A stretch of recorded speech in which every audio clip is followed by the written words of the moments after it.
Building a direct-to-consumer brand offers an incredible opportunity to connect with customers and foster long-term brand loyalty. But while the rewards can be significant, so too are the challenges and barriers to entry. That's why I wanted to speak with someone who has successfully navigated this journey for our season focus on sales. From modest beginnings in a Shoreditch coffee shop in 2011, David Abrahamovitch has built Grind into one of the UK's leading DTC coffee brands. Having built a hugely loyal customer base, it's estimated a Grind coffee is enjoyed every 2.8 seconds in the UK. David's business has also grown through partnerships with the likes of British Airways and Soho House. Keep listening to hear David's advice on how he built this most amazing DTC brand. Thank you, David, for joining How to Start Up today. It would be great, before we get into all of things DTC and sales, if you could introduce yourself and a bit about the business that you started. Sure. I'm David Abrahamovitch. I founded Grind in 2011 when I took over my dad's old mobile phone shop, which was the family business, and turned it into a single site coffee shop selling takeaway coffee and pastries and stuff like that. And since then, Grind has grown and become all things coffee in lots of different places, as I'm sure we'll talk about. You studied economics in London and you interned at Barclays and Santander. What took you from that into starting a coffee shop from a mobile phone shop? Yeah, so there's a crucial one that was missed there, which was when I was in my third year of uni, I joined a startup basically, or co-founded a startup. I was kind of a late co-founder with a friend of mine, and that was a tech business. It was me and my best friend from school, and then a couple of older guys who had originally founded it. We ended up raising lots of money in venture capital and went on kind of a crazy journey with that business for 3 or 4 years. It was called InterResolve at the time. So that was what really moved me away from what I had felt was the default path, which was going into the city and doing banking. That kind of felt like the default path, but this moved me away, and it became very clear that I didn't want to do that other path. And then it was during that journey at the other business that unfortunately my father got ill and passed away when I was 24. And the mobile phone shop was the family business. It was his business. So I found myself with the responsibility and I guess the opportunity of doing something with this business and this physical location that business had. Well, this is probably a whole topic for another episode, but I'm so sorry to hear that you lost your father.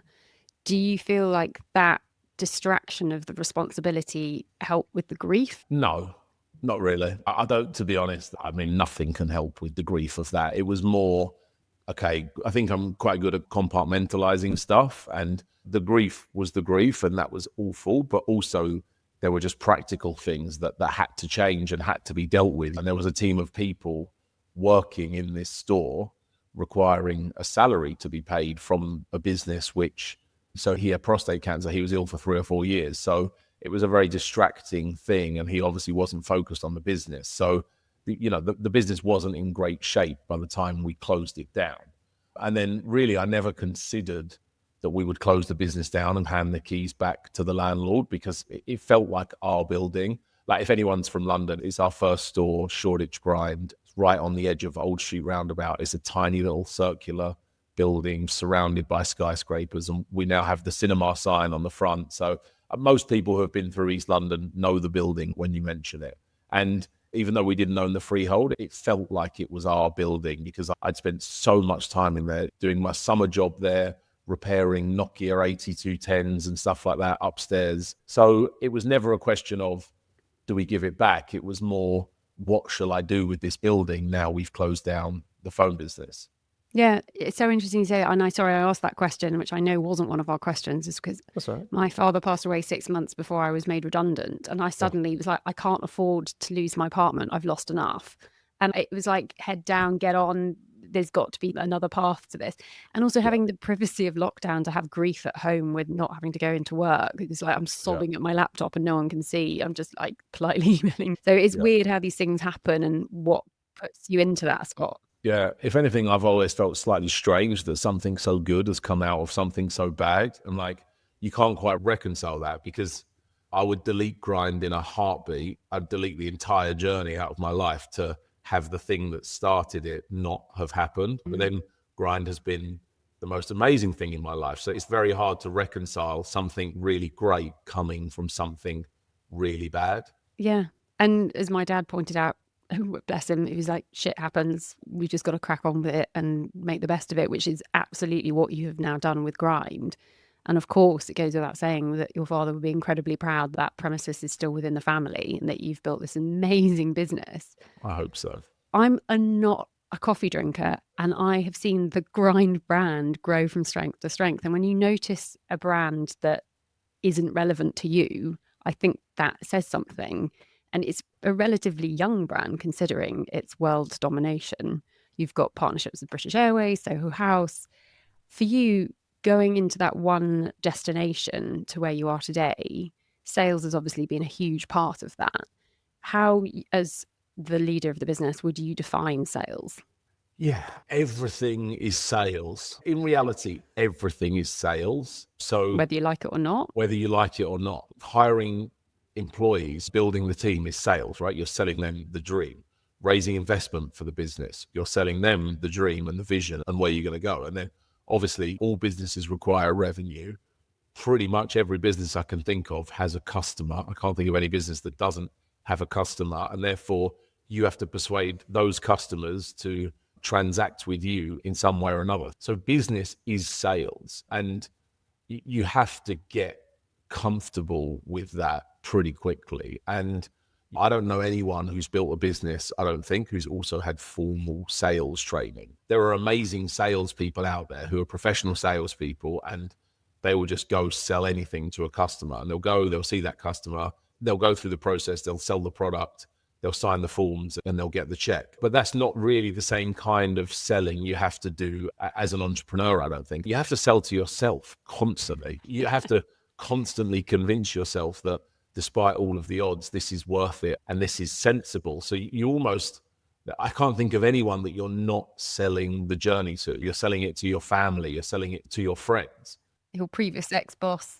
Yeah, exactly. Everyone. And I guess you are then selling to customers day to day as well. And that's obviously very specific on the circumstances. You might have one customer, which is a big enterprise customer, which generates all of your revenue. For us, we're the very opposite. We do have some very big customers. You mentioned a couple of them, people like British Airways, Soho House, but the vast majority of our revenue comes in transactions which are individually less than £20. It's a very large number of customers. And that kind of sales is about building, it's not about, I can't go pitch everyone that buys a flat white or buys one of our packs of coffee out of a supermarket. Otherwise, that just doesn't work. But so that's about sales, which is, building a brand, creating a great product, creating a following for the business and building brand recognition, which is another form of sales. How did you get comfortable with that? Because obviously you learned it pretty early on. You've opened a shop, you're selling. How did you learn how to do it? I think I got comfortable with it even before Grind, actually, in other businesses that I've been involved in, primarily the one that I mentioned. And I think when we were raising money for that business, we had to go sell ourselves to investors. And I think when it comes to, how do you get comfortable pitching your business or presenting it to people, I always just remind myself that I know more about this thing than anyone else. It's not like I'm going to do a seminar on quantum physics and there's loads of other unbelievably smart scientists in the room who are going to disagree with me. This is my business that I'm building, and it's my vision, and I know it inside out because I created it. So on that basis, it's very hard for me to be wrong when speaking about my business, and therefore, why should I be afraid to sell it? Because I know more about it than anyone else. And that kind of weird, slightly warped, slightly flawed logic is what kind of helped me get really comfortable with, you know what, I can just go sell this business to anyone. I think there was a guest in episode or season 3 that was saying you have to be so unbelievably deluded that your business is going to succeed that everyone else will just believe you too. And knowing it inside out and knowing your numbers, and we did a season on investment, a lot of people say businesses don't fail because it's not a good idea. They fail because they don't have any cash flow. Yeah. And actually knowing your numbers, which obviously are very much linked to your revenue and sales and clients, is the best thing that you can do. Presumably with your background, you had some good experience with that. What would you advise a founder who might not be numerically savvy to do? Look, you have to know your numbers clearly, and you have to understand, you have to know what you're talking about. And there's a gap between, you have to be optimistic, but not delusional, I think. I've had conversations with people trying to pitch me for investment, and I've just thought they were delusional. And actually, you want someone who's extremely optimistic, but most of the time, you don't want to take a 1 million to 1 odds bet, right? You want to take 100 to 1 odds bet or a 10 to 1 odds bet. You're investing in startups, that's fine, but you don't want delusion. I think it's all about storytelling, actually. I think no one is impressed by someone who stands up and recites their kind of EBITDA margin and their profit margin and their cash flow and talks someone through a balance sheet in theory, right? Like, people want to hear stories. And I don't mean making up a story. I mean telling the story and expressing what you're going to build, what the opportunity is, what got you to this point, and how you're going to build a business. So actually, I don't think you need to be a maths genius to be an entrepreneur. There's countless examples of amazing founders who are dyslexic and amazing founders who are terrible at maths and Incredibly neurodiverse. yeah, exactly. And Richard Branson is probably the most famous example of someone who claims never to have read a P&L or understand a balance sheet, really. And he's done okay, right? So it's all about storytelling, I think. Oh, I love you for saying this, because in our day job, we teach people how to own their PR in-house, and it's all about storytelling. And it is absolutely, if you tell someone a story, they're going to remember it more than something else. And it's more heartfelt and more relatable. So thank you for that. How long did it take Grind to generate revenue? About 45 seconds, I think, because day one for Grind was one physical store. We opened the door at 7 a.m. and a few people walked in, and I guess the first person came to the till and bought a flat white. And I actually remember that exact moment as well, because I was there and I'd been there all night trying to get us ready to open. Yeah, technically we generated our first revenue probably within our first minute of actual trading, but it took us about 9 months to get to that point in terms of fitting out the first store. And these days, when we fit out a store, it takes 3 or 4 weeks because we're a bit more organized and we've got serious contractors doing it with plans that have been in progress for months. But we were making it up then, and we'd run out of money about 5 times in a row as well, trying to get to that point. I guess the short answer is 45 seconds. The longer answer is 9 months. I'm really jealous of all of the DTC brands that I sit next to in co-working offices, because they have the Shopify ding on their phones. Yeah. And I look at them, because we're project-led, we're services, we're podcasting PR, so it's very different types of work. And we all have sort of 5 clients a year max. And I hear all these dinging on their phones. I'm like, oh, I hate you for that, but it's such a joy. Yeah, it is. I've had this conversation with a few people, but I think the seminal moment in building a D2C business is when you turn those notifications off. Yes. Because they become constant. Because if you're selling a few thousand orders a day, you can't have a ping on your phone every time. So actually, you reach the point where, well, I just need to turn this off. This is driving me mad. If you have a bad day, do you turn them back on again? No, do you know what? I haven't. I'm going to do that tomorrow, though. I'll do it on Monday. Monday's always the biggest day. So yeah, I'll do it on Monday and see what happens. And speaking of DTC, and for anyone that doesn't know, it means direct to consumer. What would you say is the difference between a DTC brand and a non-DTC brand? So at the highest level, are you transacting directly with your customer through your own website, or are your products being sold through an intermediary such as a supermarket? So we do both, but there will obviously be brands which are exclusively available online, and then other brands which are exclusively available as a product which is sold by someone else, such as a grocery store. And is it true that you would have the retailers helping with brand awareness, but obviously the margin is less profitable than the DTC, and the chicken and egg, they feed each other? Yeah, it's just a completely different thing. So in one scenario, you've got a website that no one is visiting, and you've got a product and you're prepared to ship it to them once they put their credit card in. And when they do put their credit card in, you get to keep all of the money, but you've got to provide the website. You've got to figure out how to get them to come to the website and buy something. You've got to ship them the product, and you've got to build the customer base. So there's a lot that comes out of that revenue you keep. When you're talking about a grocer, you've just got to convince them to put your product on the shelves, and the sticker price that the customer paid, you as the manufacturer of the products might only get about half of that. However, you have not got to get people into that store, and you haven't got to send them the product in a box. And you do have to do advertising and marketing so that they're aware of the brand, so that they choose it. But it's just a very different model, because in one scenario, you've got to do everything, including customer service and creating the relationship with the end customer.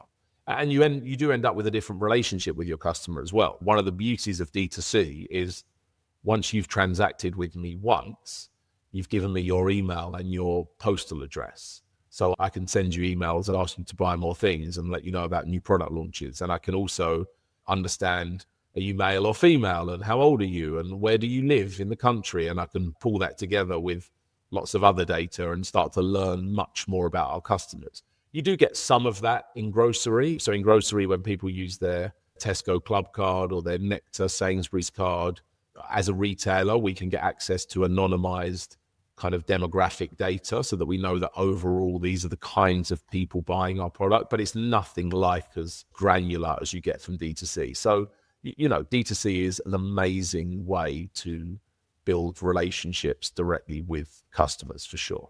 And presumably A/B test any marketing, any outreach to learn what works, what doesn't work with your client. Yeah, the menu of things that you can do is just way greater in D2C, right? You can email people, you can text people, you can give them offers, you can give them limited editions. You have their contact details, so you can do anything you can think of, really. Whereas in grocery, beyond going 2 for 1 every now and again to try and encourage people to try the product, and beyond kind of broad marketing on billboards or television or things like that, there's a much more limited range of things you can do. But if you're looking at food and you're looking at the food space in particular, which obviously we are in the food and drink space, the vast majority of sales are going through supermarkets. So where do you buy all the stuff to eat and drink that's currently in your house? I'm guessing it all came from the supermarket one way or another. Maybe they delivered it to you, maybe you went and got it. But there is a huge customer base spending huge amounts of money in grocers. So it is a massive opportunity to tap into. We're taking a quick 30-second break from this episode to ask, are you thinking of starting your own podcast? If so, this is great news, because we run a course that will train you how to produce your own podcast yourself. This course is for people who do not want to outsource and pay someone else to do it. You want to learn how to do it yourself. We teach you everything that you need to get up and running with your own podcast show, and so much more. Just DM us at hello@Fallowfield to book your spot. I was going to say on that, how did Grind acquire their customers? How did you find them, or how did they find you? Yeah, so as we went into the pandemic, we had a dozen or so stores, 300 staff or something like that, 300 in the team, and 99% of our revenue at that point came through the high street. Today, our revenues as a business is a third high street, a third direct to consumer, and a third grocery and B2B. And God, who doesn't want that in a business? You've completely mitigated all risk. It doesn't feel like that every day, but we're definitely diversified across lots of different channels. But that gives you a sense of how much the business has changed since that first lockdown. And we made some decisions about 9 months to a year before that lockdown to launch a direct consumer business. We started developing our compostable coffee pods. We decided they were going to be subscription. They were going to be through the letterbox. We bought equipment. We moved roastery. People think sometimes that it was just a COVID thing. It was absolutely accelerated by COVID. And I don't think it would have happened with anything like the same kind of dramatic increase without COVID, clearly. But we were really lucky that we made those decisions like a year before the first lockdown, so that by the time the lockdown happened, we could actually take advantage of it. But what we had done by that point was we'd had 8 years of trading on the high street by that point. So we had a brand, we had a few 100,000 social media followers, we had a few 100,000 email addresses, we had people signed up to our loyalty scheme. So that meant we already had a relationship with, let's say, I don't know, somewhere between 500,000 and 1 million people who we could then email and use our social media to say, hey, all of our cafes are closed. Please come and buy some coffee online. Please support us. And that, we would send an email and it would generate 10,000 in revenue or something like within a few hours. And so it was that gave us the confidence and the ability to then double and triple down on D2C while all of the stores were closed. In a way, we did this big 3D marketing campaign over 8 years called Rolling Out Grind on the High Street to build a customer base to then tap into D2C. I'd love to say that it was all a master plan, but it definitely wasn't. You said earlier on it's that we were lucky, but I think, and a lot of every single founder I've interviewed has said, oh, we were lucky because of this, we're lucky because I don't think there's any luck. It's just a lot of hard work, and you put the grind into it. Yeah, listen, I think I have made plenty of bad decisions along the way, but we made some good decisions, including let's take the brand into D2C. And then we were just so lucky with the timing of, we literally had containers of stuff arrive 3 weeks before the lockdown. That had those containers not arrived, we'd have had no stock to sell to people when the first lockdown came. Somewhere, someone got on a plane from China to Italy to London, or whatever the flow for it to end up in the UK was, and had that whole chain of events happened a month earlier, I don't think we would be in the same position, because you then just couldn't get stock, you couldn't get products, like everything stopped. So I'm very grateful for the timing of that, for sure. And on the DTC channel, you've scaled obviously very quickly. In terms of your marketing mix, what has been the most effective channel for you? Facebook. When I say Facebook, I mean Facebook and Instagram, because when you run ads on, if you run ads on Instagram. So paid, not organic. Yeah, paid through. Look, okay, it's very hard to measure organic. It's very easy to measure. You're speaking to someone in PR. Yeah, exactly. PR is the ultimate example of it being hard to measure organic. So if I talk about comparing the paid channels with one another, then Facebook and Instagram have been the most effective. It's the channel we spend the most on, and it's been consistently the most effective for a long time. But email is fantastic as well. Email is an amazing channel.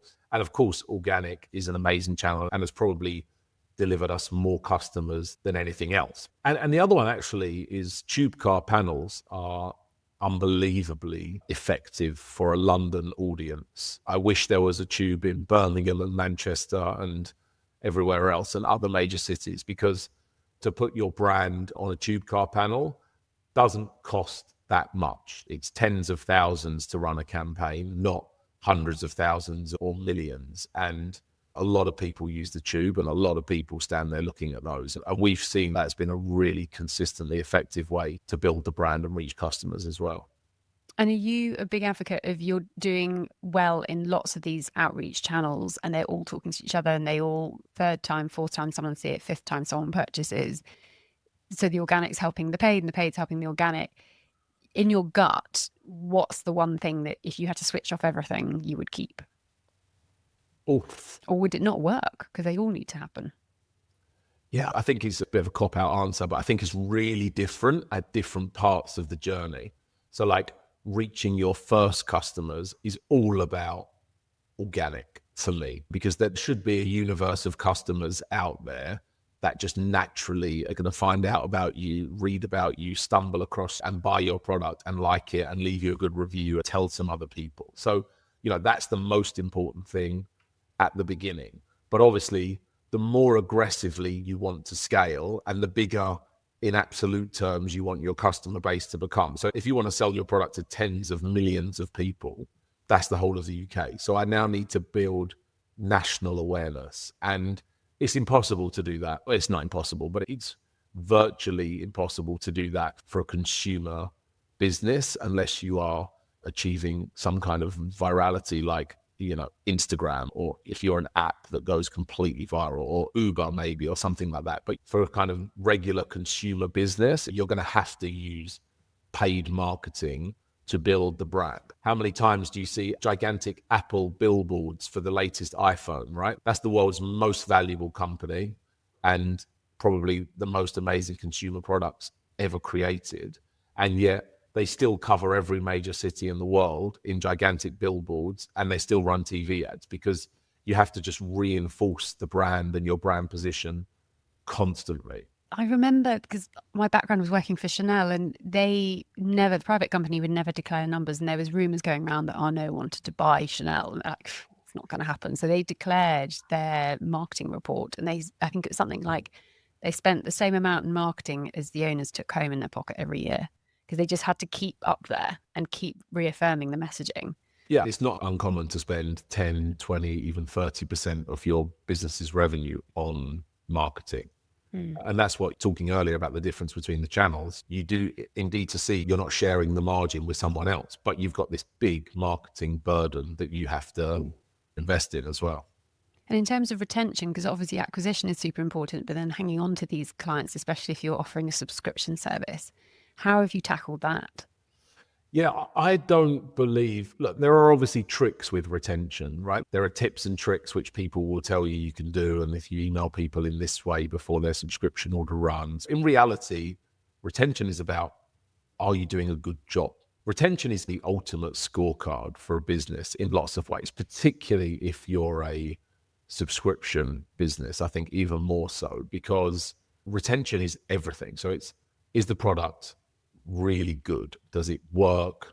Does it last? Is the packaging good? Is your fulfillment team doing a good job? So are you doing what you say you would in terms of getting people the product on time? Is it arriving in a soggy box because some courier didn't do the right thing? Or are you doing that whole thing? Are you communicating with your customers? Are you reinforcing through packaging, through things you put in the packaging? Are you reinforcing your messages and your brand? And do customers still like you? I've got some subscription products in my house and I've been a subscriber for years and years and years. That company's doing a good job, right? They've given me no reason to change. And look, with Brian, we've got people who have been subscribed to our coffee pods basically since the beginning now, which is more than 5 years of coffee pod subscription. So you are giving that customer what they want. But what we try and do as much as we can is speak to the customers who unsubscribe and ask them why. Is it about price? Is it about flavor? Is it about something else? And the things that you learn from that are astonishing, because people cancel for reasons that you wouldn't even have dreamt are a reason. And then random things happen that you would not have put in your spreadsheet of the reasons of why people. Like what? Have you got an example? Just like people, a customer has completely got the wrong end of the stick about what a flavor is supposed to be like because of the way you've described it. And actually, when you look at it through their lens, you say, yeah, do you know what? I can see how they've come to that conclusion. But game-changing feedback. Yeah, they've got confused between the colored rings that we have, and they thought that one flavor was another flavor, or just turns out that they've been subscribed for 6 months, but they haven't received it for 6 months because it's all been going to the neighbor. So they're fuming because you've been charging them. Something at some point has gone wrong and they've not actually been receiving the product. Just real life stuff that happens that normally you can go back and fix lots of those things. But we went through a really interesting time where we'd attracted our first, 10,000 subscribers or however many it was. And they were really, really happy. But as we started to cast the net a little bit wider, the newer customers we were acquiring became less happy in terms of the taste feedback. And we eventually realized that the first customers that we had acquired were those people who were using specialty coffee shops and drinking coffee in a certain kind of format and way. They were drinking espressos or long blacks or flat whites from specialty coffee shops using really high quality beans. And that's what they thought good looked like. And that's how we designed our pods. But you then start to get into the homes of customers whose main coffee outside the home is coming from the big chains, which is a lower quality product, typically more darkly roasted. It's just a different style of product. So the thing that they're comparing you to is different. So their expectations are different. So you end up having to introduce new flavors, maybe some darker roasts and some pods or bean and ground or ready to drink cans, whatever it might be, that suit a different, slightly more mainstream audience than the first people that you acquired. But knowing who they are and why. And I noticed at your B Corp as well, we got, I think, ours a year and a half ago, and feedback is such a huge part of B Corp, of just asking, just tell me when I've got egg on my face because then I can improve. But if you don't ask, you don't know. So that's so interesting. Thanks. You've often talked about how you're incorporating AI tools into your business. Could you talk a little bit about that, where you're at with that? Yeah, so we've done a fair bit of that stuff with Google, I think is probably the thing you're referring to. It's been really interesting. And we've got a lot of different people in the business doing a lot of different roles. So we've got everyone from, actual developers building our website who are obviously super tech savvy. They're in the top 1% of being tech savvy. But then there are people in our high street stores whose primary job is interacting with customers or making food in kitchens or making coffee. And these are not people that are spending the whole day at a computer. So it's really interesting to see how these tools can work with different parts of the business. So, for the developers, that's checking code, running code through it, even generating code that they then tweak, quite advanced stuff. For the guys in the stores, it's, can you look at this rotor, pull a report from the till system and pull a report from the rotor and say, where does this make sense or where does this not make sense? Where am I overstaffed? Where am I understaffed? And obviously the tools that you use to build a rotor for a cafe have that built in. They access your sales data anyway, but it's another check to say, does this make sense? Or then you've got the brand team. Our brand team are producing continuously just mountains and mountains of stuff, be it an ad for Facebook, be it a new menu for the stores, be it a thing to go on the shelf in a supermarket, be it something for the British Airways magazine, just packaging. The list that they have is unbelievable. So if there are ways that they can use AI, and which they are, to speed that up, it's super helpful because they continuously have a backlog of stuff to do. So any small repetitive edits that can be handled by AI is amazing. And we don't see it as replacing anyone at all. It's just trying to make everyone 20% faster, in the same way that when people first got a laptop, instead of a pen and paper, they could go a lot faster and do things much better. It didn't remove the need for the human. It just made them much, much more effective. That talks to my favorite quote so far from the whole show is automate, delegate, solve, from Yu and Yong. It's like, find the process, anything that's recurring, sort it. And something that we do is a question from our previous guest, which was Laura Harnett from Seep, who, I don't know if you'd seen, had just got Trini's investment on Dragon's Den. So very exciting time for her. What's Seep? Seep is a plastic-free cleaning brand. So she has a mission to get rid of the yellow and green sponges from our lives with a very beautiful alternative, and is absolutely killing it, but has just gone into Tesco's. But she saw her and she said, I've just spent Monday night driving around North London looking at all the Tesco extras to try and find our product on the shelves. Like, Yeah. It's a glamorous life. Yeah, I've done that. Yeah. But her question for you is, how do you attract and keep the best young talent? Because I feel like everyone has said that people are the hardest part. How do you tackle that? It is really hard. And culture is the answer, which is one word, right? Like, you have to just create a culture in which people want to be there. They like the people they work with. They understand what they're supposed to do. They understand how they're being measured. They understand who to report to, and they understand where the company is trying to go and what the company's mission is.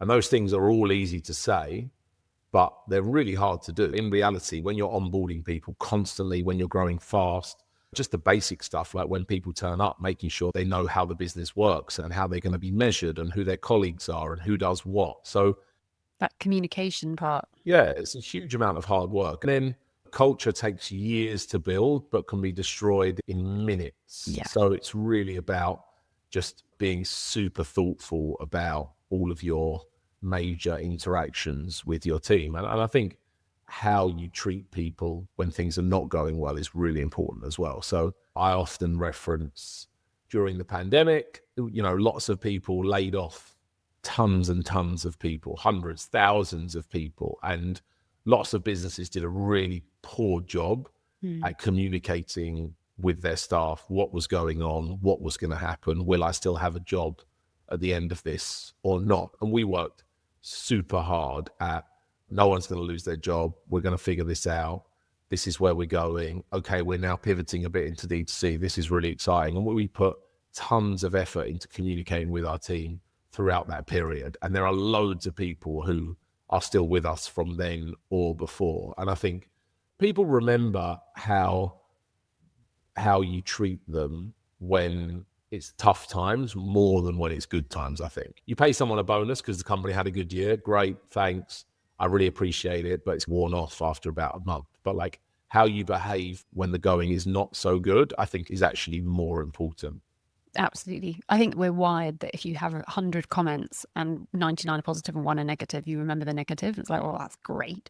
But with team and morale, that reputation that will spread like wildfire if it goes wrong, it's something super important to protect. Yeah. And obviously Grind has the most phenomenal reputation, so you're doing something right. Oh, thank you. What would your question be for our next guest? Can they tell me how to have a successful work-life balance? Because I think I'm still figuring that one out myself. Yeah.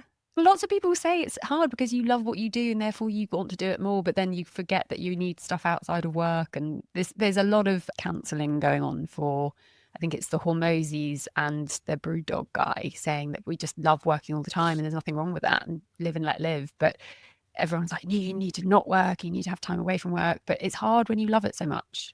Yeah, look, I think it is I said the question as a joke, but there probably is a real question there, which is just how do you, as whoever this next individual might be, define a successful work-life balance? Because I think that's the point. It's different for everyone.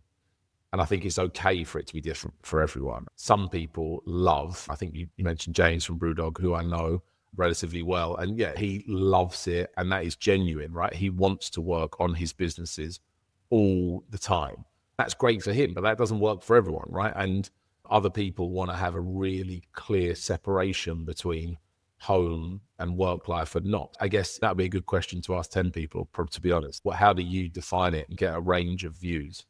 I'm actually going to go back for this entire season because we're doing season roundups now and webinars that Emily Austin, your PR guru, was on our last one, and do a bit of here are the top 3 questions from everybody and get everybody's answers, because everyone is in the same boat. Everyone's facing the same challenges in that sense. One piece of advice someone gave to me was just know how you tick and know the end of your day. And if it's 6 o'clock, fine. If it's 10 o'clock, fine. Whatever it is, stick to it and end your day, laptop down. And if you're working from home, go outside, have a separation from it. But it's really hard. It's really hard. It's really hard. But I'm kicking myself because I worked that hard 25 years for other people before I then worked for myself. I'm like, damn it, I should have banked those hours for me. Yeah, should have done.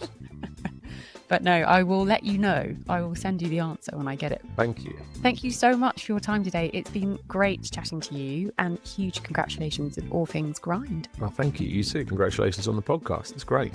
Thank you. Tune in next week to hear Lucy McLeod, founder of Hair Syrup, on how to sell through viral social media. And if you'd like to tune into last week's episode to hear Laura Harnett from Seep, she talks about how to make sales more sustainable. If you'd like to contact David, you can find all of his contact details in the show notes, along with a recap of the advice that he so kindly shared.